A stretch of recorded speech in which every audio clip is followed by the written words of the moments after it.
Ei, bon dia! Avui som molt a prop de Barcelona, concretament al Prat de Llobregat, perquè aquí s'hi fa un pollastre i un capó de meravella. Vinga, va, acompanyeu-me!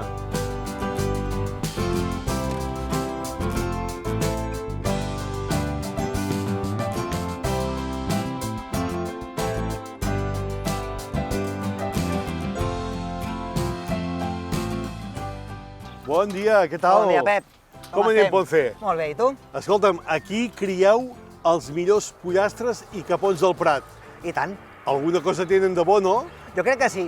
I volen més que aquests? Home, volar més que aquests no. Ponce, en tenim gaires de pollastres i de capons ara a la granja? Algun n'hi ha, així que si els vols veure, Vinga, va, anem-hi. endavant.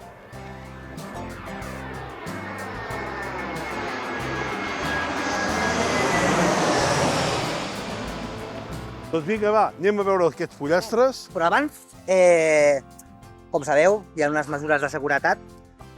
T'hauries de posar els peus Ah, exacte, doncs va. per evitar que tinguem cap Sempre- problema sanitari. Sempre seguretat alimentària, eh? Sempre això per davant de tot. Jo ja sóc d'una edat que ens hem de seure, tu. Iam. Ponce, explica'ns, sisplau, Sí. quina diferència hi ha entre un pollastre i un capó del Prat. Bé, al principi és el mateix. Neixen igual, no hi ha cap problema. La diferenciació que hi ha entre un pollastre i un capó és que al capó se li fa una operació per capar-lo. Exacte, Ah, castrado. Exacte. I què mengen aquests pollastres i capons? Mengen pinso, però és una formulació especial, és un pinso que té un mínim de 70% de cereals i que està garantit i avalat per la Unió Europea. És un pinso de moltíssima qualitat. Va, jo veig aquests pollastres d'aquesta mida i aquests no tenen un mes, eh? Aquí quin és el temps mínim que ha de tenir un pollastre i capó del Prat per poder arribar, diguem-ne, a les nostres taules?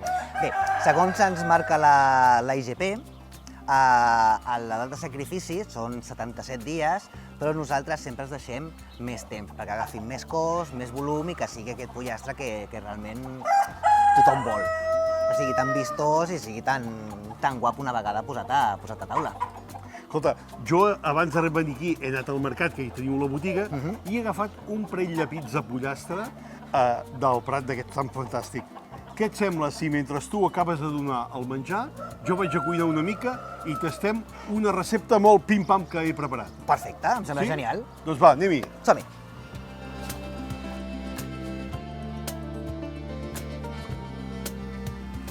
Aprofitem que som al Prat perquè un altre producte fantàstic són les carxofes. I així farem un escabetx pim-pam de pollastre del Prat amb carxofes. Ué!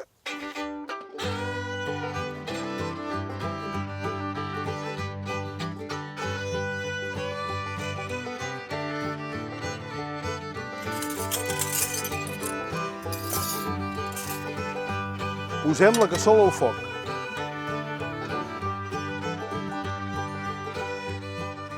I aboquem vi blanc.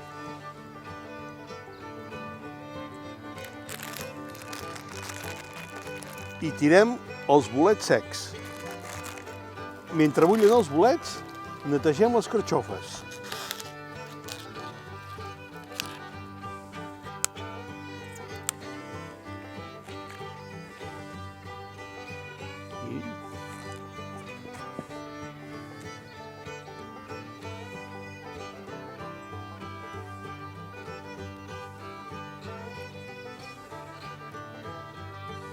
Tirem les carxofes i el vinagre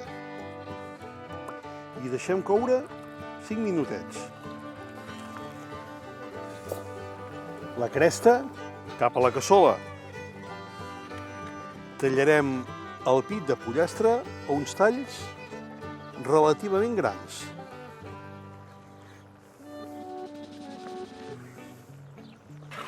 Fixeu-vos, ja tenim les carxofes gairebé al punt. Ara és l'hora de tirar-hi força oli d'oliva, verge extra, unes espècies, les que més us agradin. Jo avui hi poso farigola, romaní, una mica de nyora, una miqueta de sal, i amb aquesta sal ja hi afegim el pollastre del Prat i d'aquí 5 minuts ja parem el foc i tindrem una recepta senzilla, bona i gustosa. A veure on s'ha posat aquell home. Ponce! Fixeu-vos, quin pit de pollastre del Prat tan fantàstic, amb les carxofetes, ben tendre i melós, i és que això és un plat que es fa en 10 minuts de rellotge. Així, i a més, ideal si el podem deixar reposar.